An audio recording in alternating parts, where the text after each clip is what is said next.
Hello बच्चों, आप लोगों को मैं कक्षा 10वीं का गणित भाग 2 का वीडियो दिखा रहा हूं। इसके पहले हम लोग इस पाँचवा पाठ निर्देशांक भूमिति से संबंधित ऑलरेडी 4 वीडियो मैं बना चुका हूं। ये 5वां वीडियो है जिसमें प्रश्न संग्रह 5.2 के बचे हुए 3 सवाल हम लोग करने वाले हैं, जिसमें से कि 10वां सवाल है कि बिंदु ए 2,7 और बी ऋण 4,8 को जोड़ने वाले रेखाखंड ए बी के त्रिविभाजक बिंदुओं के निर्देशांक ज्ञात करना है। मतलब यहाँ क्या दिया है कि 2 बिंदु हैं ए और बी, इनको मिलाने वाला एक रेखाखंड है। जैसे बिंदु ए है, ये बिंदु बी है, इनको मिलाने वाला एक रेखाखंड दिया है। इन दोनों बिंदुओं के निर्देशांक हमको दिए हैं 2,7 और ऋण 4,8। आगे प्रश्न क्या कह रहा है कि इसके त्रिविभाजक बिंदुओं के निर्देशांक ज्ञात करो। त्रिविभाजक का यहाँ तात्पर्य क्या है कि 2 ऐसे बिंदु हैं जिनके कारण इस रेखाखंड के 3 समान भाग होते हैं। त्रिविभाजक जैसे होता है ना द्विविभाजक, वैसे यहाँ पे त्रिविभाजक। ये बड़ा इंपॉर्टेंट शब्द है, इसका मतलब आपको समझना है कि अब इसके 3 समान भाग करना है तो इसके लिए आपको 2 बिंदुओं की आवश्यकता होगी। जैसे मैंने ये 2 बिंदुओं की कल्पना किया, P और Q। तो इन दोनों बिंदुओं की खासियत क्या है, इस रेखाखंड के 3 समान भाग कर रहा है। मतलब ये टुकड़ा बराबर इस टुकड़े के बराबर इस टुकड़े के। मतलब अगर मैं कहूँ कि ये पूरा लंबाई अगर 16 है तो ये 4 हो जाएगा। मतलब मान लीजिए ये पूरा लंबाई 15 है तो ये 5 हो जाएगा, ये 5 हो जाएगा, ये भी 5 हो जाएगा।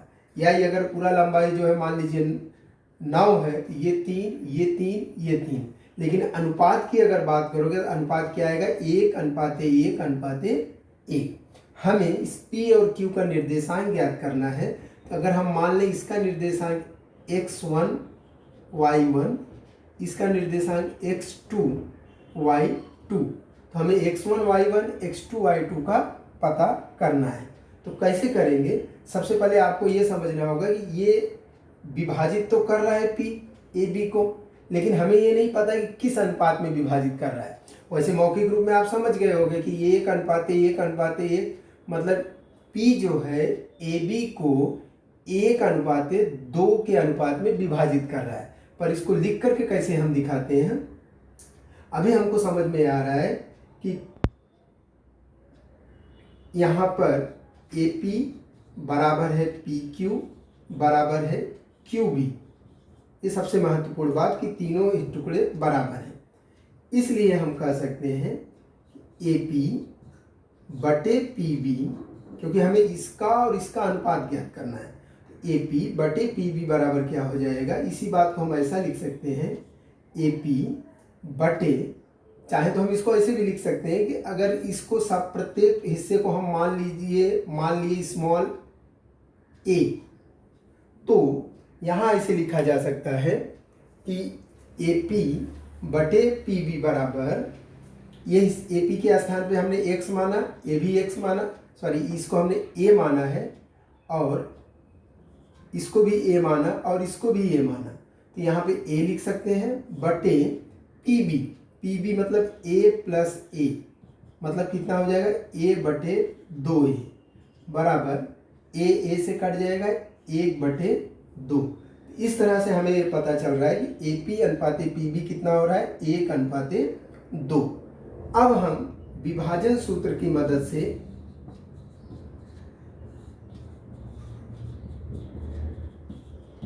बिंदु P का निर्देशांक ज्ञात कर सकते हैं। तो बिंदु P का निर्देशांक ज्ञात करने के लिए बिंदु P का x निर्देशांक अगर हमें ज्ञात करना है तो उसके लिए अगर विभाजन सूत्र ध्यान में होगा, mx1 plus mx2 plus nx1 बटे m प्लस n, इस तरह से फार्मूला बनता है। लेकिन हमने यहाँ पर P का जो x निर्देशांक है उसको x1 माना है, तो यहाँ पर क्या आ जाएगा, m के बदले में 1 गुणे यहाँ पे x2। देखो यहाँ जरा ध्यान देना है आपको, फार्मूला तो ये है लेकिन ये x1 y1 ये x2 y2, इस हिसाब से ये x2 हो जाएगा ऋण 4 धन n की जगह पर 2, x1 के स्थान पर 2 बटे 1 धन 2। x1 बराबर क्या आ जाएगा, ऋण 4 धन 4 बटे 3। मतलब यहाँ पे x1 का मान कितना आ गया, ऋण 4 धन 4 0, 0 बटे 3 बराबर 0। तो हमें x1 का मान प्राप्त हो जाता है। इसी तरह इसका y निर्देशांक निकालने के लिए p का y निर्देशांक के लिए फार्मूला क्या होता है, m y2 plus n y1 बटे m प्लस n। तो यहाँ पर इसका y निर्देशांक को जैसे हमने यहाँ y1 माना है तो y1 बराबर क्या हो जाएगा, 1 गुणे y2। अब देखो यहाँ ध्यान दे, ये y2 नहीं हम ले रहे हैं, इसको हम y2 मान रहे हैं, ऋण 8 धन n का मान 2 गुणे y1। यहाँ ध्यान फिर से ध्यान देना, ये y1 नहीं है, ये फार्मूला हमने लिखा है, लेकिन यहाँ पे y1 क्या होगा 7 बटे 1 धन 2। यहाँ y1 का मान आ जाएगा ऋण 8 धन 14 बटे 3 बराबर, धन 1 ऋण घट जाएगा तो 6 बटे 3 बराबर 2।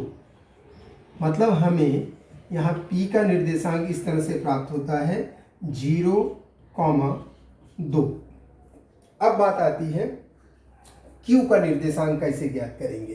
तो यहाँ समझना ये है आपको, दो तरीके से आप आगे बढ़ सकते हो। या तो ऐसे सोचो कि ये अनुपात 2:1, तो उस हिसाब से विभाजन सूत्र से आप q का मान निकाल सकते हो। या एक और आसान तरीका है इसमें, क्योंकि अभी आपको p और b का निर्देशांक मालूम है और pb के संदर्भ में q मध्य बिंदु है, तो इसका मतलब इसका निर्देशांक ज्ञात करने के लिए हम मध्य बिंदु का फॉर्मूला लगा सकते हैं। इस हिसाब से अगर q का निर्देशांक ज्ञात करना है तो सबसे पहले आपको यह समझना है कि बिंदु PQ बराबर है QB के। सबसे बड़ा महत्वपूर्ण बात है कि PQ बराबर QB के, इसलिए हम कह सकते हैं कि Q PB का मध्य बिंदु है। अगर ये मध्य बिंदु है तो हम इसमें मध्य बिंदु का सूत्र लगाएंगे, इसलिए मध्य बिंदु सूत्र से हमें अगर x2 ज्ञात करना है तो x2 बराबर क्या हो जाएगा, इन दोनों का x निर्देशांकों का योगफल बटे 2। अभी यहाँ देखो x1 का मान हमें मालूम पड़ चुका है ये 0, y1 का मान हमें मालूम पड़ चुका है 2, तो यहाँ पे x निर्देशांक 0 धन यहाँ पे x निर्देशांक ऋण 4 बटे 2, तो 0 ऋण 4 बटे 2 बराबर ऋण 4 बटे 2, तो यहाँ इसको काट देंगे तो आएगा ऋण 2। ये x2 का मान आ गया। ठीक इसी प्रकार इस बिंदु Q का y निर्देशांक अगर ज्ञात करना है, Q का y निर्देशांक के लिए फार्मूला इस तरह से बनेगा, क्योंकि ये मध्य बिंदु है PB के संदर्भ में, तो हम y निर्देशांकों का योगफल करते हैं। y निर्देशांक यहाँ पर 2 है धन यहाँ पे ऋण 8 है बटे 2। इसका हमने y निर्देशांक y2 माना है, तो y2 बराबर 2 ऋण 8 बटे 2, तो ऋण 6 बटे 2 काट देंगे, यहाँ पे ऋण 3 आ जाएगा। तो इस प्रकार हमें बिंदु Q का निर्देशांक प्राप्त हो जाता है ऋण 2, ऋण 3।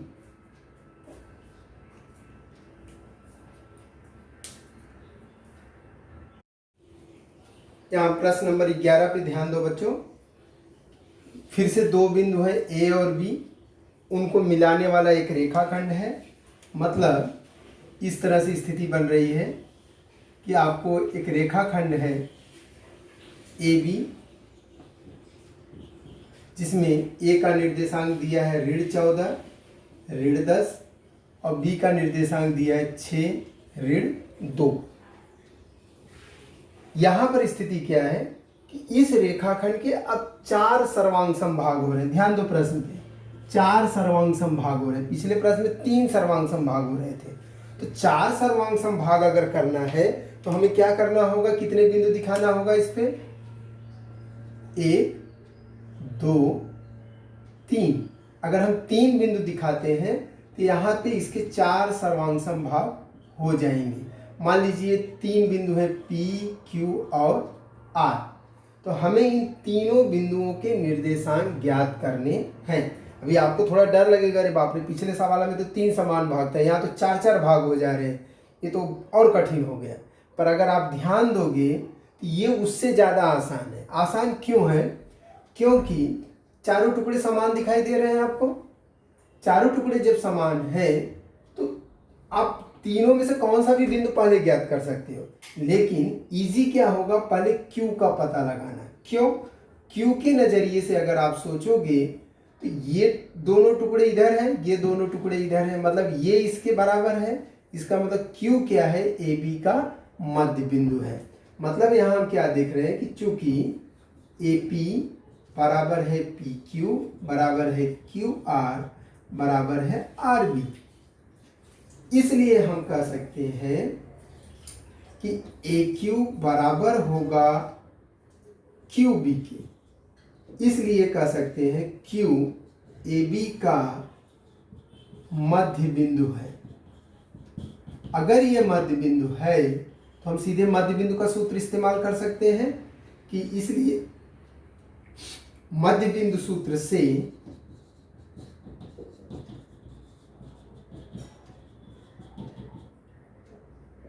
मध्य बिंदु सूत्र क्या कहता है, Q का x निर्देशांक बराबर, देखो Q AB का मध्य बिंदु है तो दोनों A और B के जो x निर्देशांक हैं -14 धन 6/2 बराबर, एक धन एक ऋण घट जाएगा लेकिन बड़े वाले का चिन्ह बटे 2 बराबर कितना आ जाएगा, ऋण 4। तो हमें Q का x निर्देशांक मिल गया। ठीक इसी प्रकार हम Q का y निर्देशांक ज्ञात कर सकते हैं। Q का y निर्देशांक बराबर ये दोनों के y निर्देशांकों का योगफल बटे 2। तो y निर्देशांक यहाँ क्या है, -10, यहाँ क्या है, -2। -10 धन -2 बटे 2, तो -10 -2 बटे 2, यहाँ पे -12 बटे 2, तो कितना आ जाएगा, ऋण 6। तो इसका मतलब हमें Q का निर्देशांक क्या प्राप्त हो गया, पहले x निर्देशांक ऋण 4, फिर y निर्देशांक ऋण 6। इस तरह से हमें Q का निर्देशांक प्राप्त हो गया। अब हमको P और R ज्ञात करना है। तो मैं देखो हमारा काम मध्य बिंदु से ही हो गया, मध्य बिंदु के सूत्र से ही। अब हमें P और R ज्ञात करना है। तो फिर से हम ये देखते हैं कि P के बारे में अगर विचार करो, P AQ का मध्य बिंदु हो जाता है क्योंकि ये टुकड़ा इसके बराबर है कि चूंकि AP बराबर है PQ, AP बराबर है PQ, इसलिए P AQ का मध्य बिंदु है। और अगर ये मध्य बिंदु है तो हम P का x निर्देशांक ज्ञात करने के लिए फिर से फार्मूला क्या लगाएंगे, P का x निर्देशांक अगर ज्ञात करना है तो देखो अभी अभी हमें Q का निर्देशांक मालूम पड़ गया, ऋण 4, ऋण 6। तो अगर P का x निर्देशांक निकालना है तो यहाँ पे इन दोनों x निर्देशांकों का योगफल ऋण 14 धन ऋण 4 बटे 2।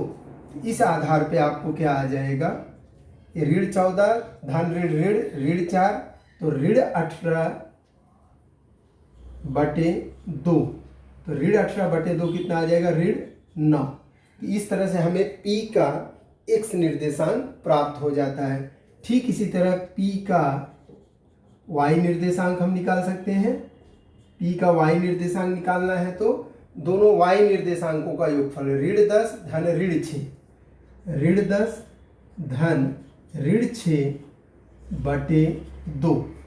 देखो जब y निर्देशांक की बात करते हैं तो y वाले को हम जोड़ दे रहे हैं, यहाँ से y वाला, यहाँ से y वाला बटे 2, तो कितना आ जाएगा -10 -6 बटे 2 मतलब -16 बटे 2 बराबर -8। मतलब इस तरह से हमको बिंदु P का निर्देशांक मालूम पड़ गया कि P का निर्देशांक क्या आ गया, पहले x निर्देशांक -9 फिर y निर्देशांक -8। अब बचता है बिंदु R का निर्देशांक। तो फिर से वही लॉजिक है यहाँ पर कि अगर R के बारे में विचार करना है तो QB के नज़रिए से R मध्य बिंदु हो जाता है कि चूंकि QR बराबर है RB, इसलिए R QB का मध्य बिंदु होगा, QB का मध्य बिंदु है।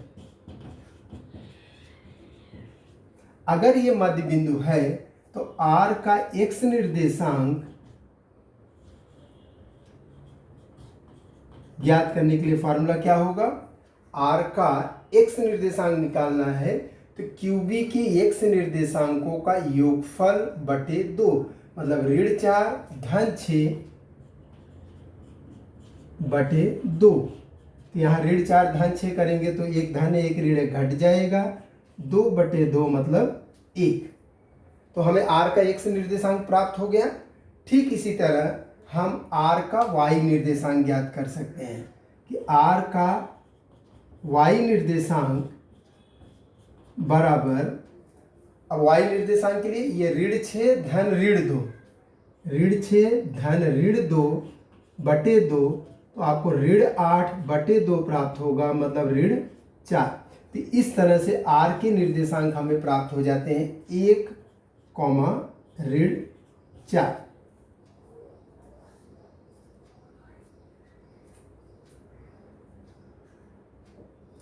तो इस तरह से तीनों बिंदुओं के निर्देशांक हम प्राप्त कर सकते हैं। बच्चों यहाँ 12वें प्रश्न में फिर से प्रश्न का शुरुआत वैसे ही है कि दो बिंदुओं के निर्देशांक दिए गए हैं, उनको जोड़ने वाला रेखाखंड AB है, लेकिन इस बार इस AB के 5 सर्वांगसम रेखाखंडों में विभाजन किया जा रहा है। मतलब ये हुआ कि यहाँ जो AB लाइन खींचा गया है, जो लाइन AB यहाँ पे खींचा जा रहा है,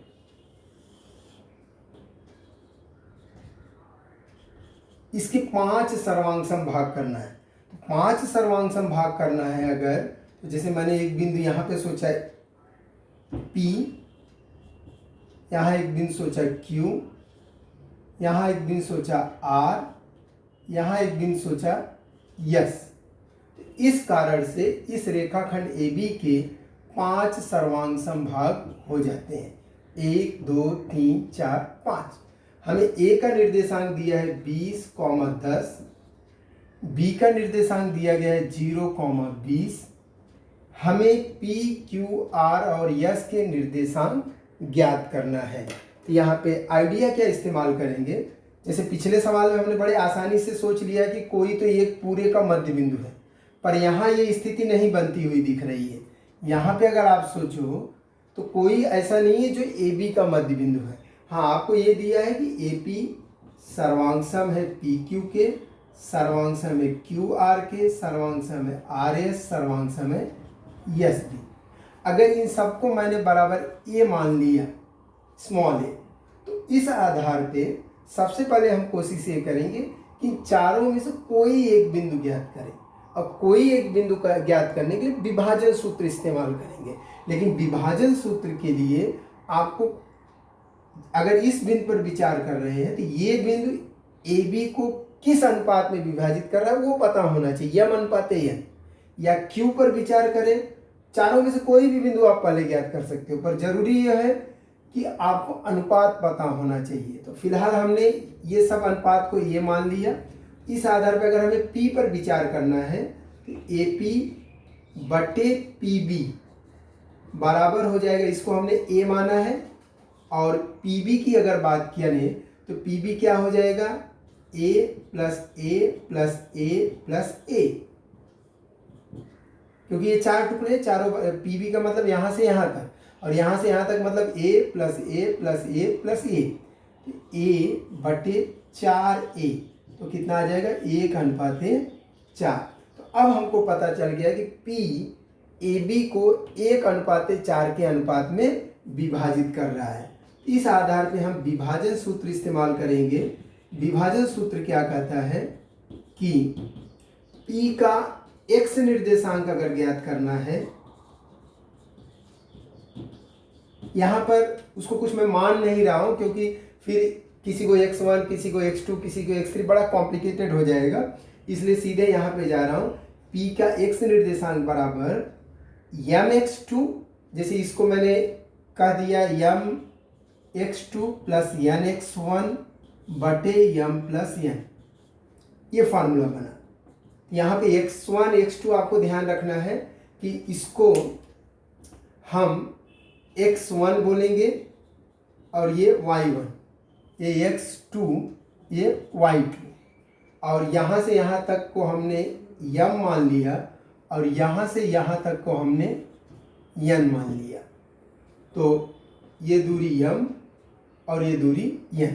तो इस आधार पे इस बिंदु P का x निर्देशांक निकालने के लिए m के स्थान पे क्या लिखा जाएगा, ये देखो ये m बटे n, m का मान क्या आ जाएगा 1 गुणे x2 के स्थान पर 0 धन n के स्थान पे क्या आएगा 4 गुणे x1 के स्थान पर 20 बटे 1 धन 4।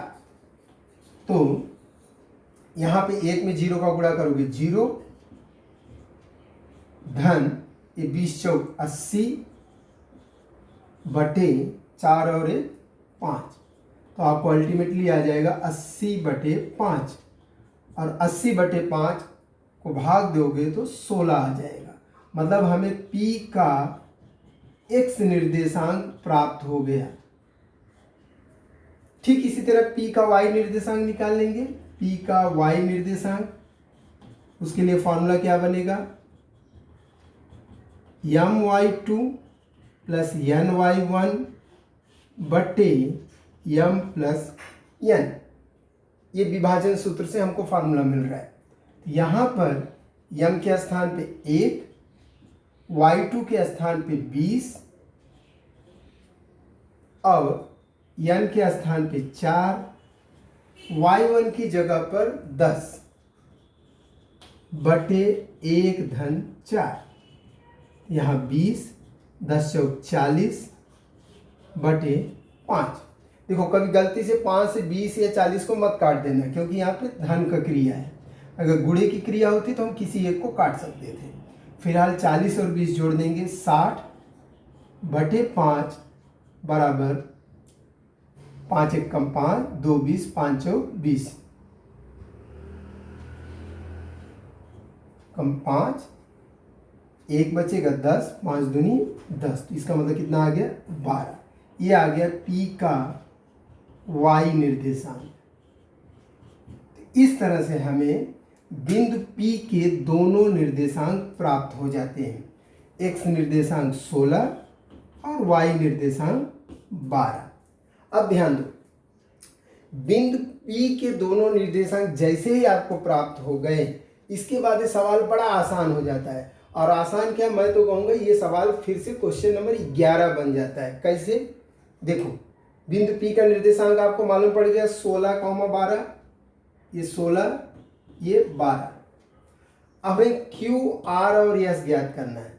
तो अगर PB के नज़रिए से सोचे तो PB को ये तीनों बिंदु क्या कर रहे हैं, 4 समान भाग कर रहे हैं। पिछला सवाल यही था, तो 4 समान भाग कर रहे हैं, तो इसमें से आसान कौन सा निकालना होगा, R, क्योंकि R कैसा है, ये टुकड़ा बराबर इसके, मतलब R मध्य बिंदु हो जाता है।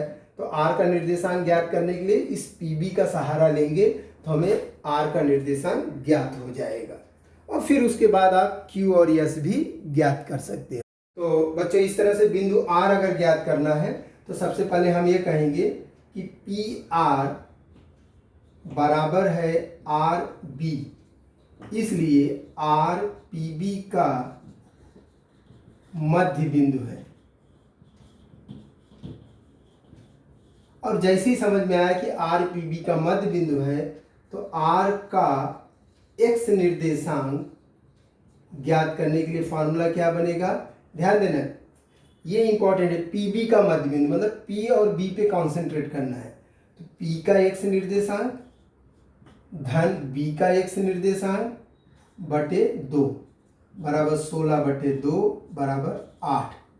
इसी तरह आर का वाई निर्देशांक ज्ञात करने के लिए आपको वाई पे कॉन्सेंट्रेट करना होगा, लेकिन कौन से वाई पे, पी और बी के। तो 12 धन 20 बटे 2 तो 32/2 बराबर 16।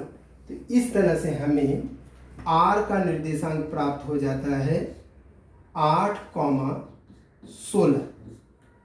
अब ठीक इसी प्रकार हमें क्यू और यस निकालना है। तो आपको ध्यान में आएगा क्यू के नज़रिए से अगर सोचा जाए, पी क्यू बराबर है क्यू आर के, पी क्यू बराबर क्यू आर, इसलिए हम कह सकते हैं कि क्यू पी आर का मध्य बिंदु है। और अगर ये समझ में आ रहा है कि मध्य बिंदु है, तो Q का निर्देशांक ज्ञात करने के लिए Q का x निर्देशांक बराबर, अब देखो आपको ये ध्यान देना, R अब मालूम पड़ गया है। R कितना है, 8,16, R 8,16 है। यहाँ लिख देने से गलती होने के चांसेस कम हो जाते हैं। तो हमें Q का x निर्देशांक निकालना है।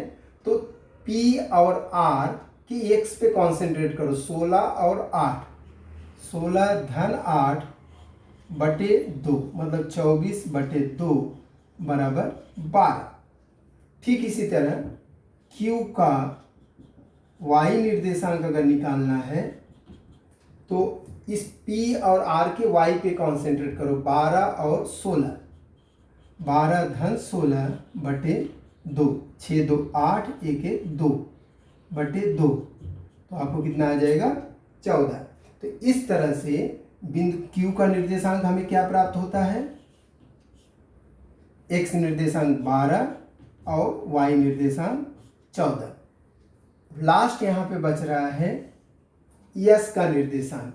तो यस के लिए आप किस पे विचार करोगे, इस आर बी पर, कि हमें पता है कि आर एस बराबर है यस बी, इसलिए हम कह सकते हैं कि यस आर बी का मध्य बिंदु है।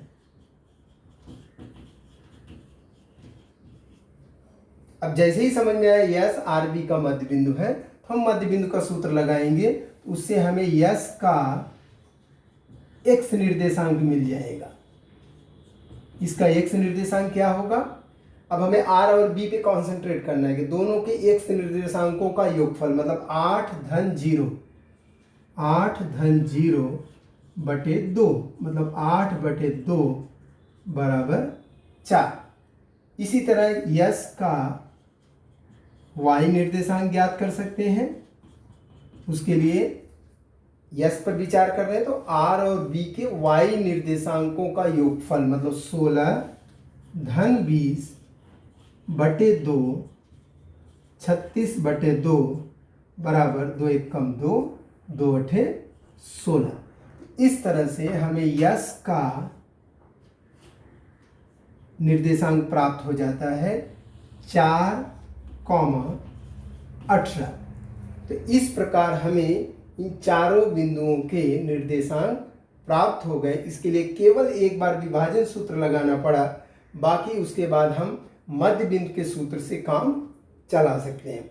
तो इस तरह से बच्चों 5वां पार्ट यहाँ पर समाप्त होता है, क्योंकि इस वर्ष के लिए खास करके 5.3 नहीं रखा गया है सिलेबस में।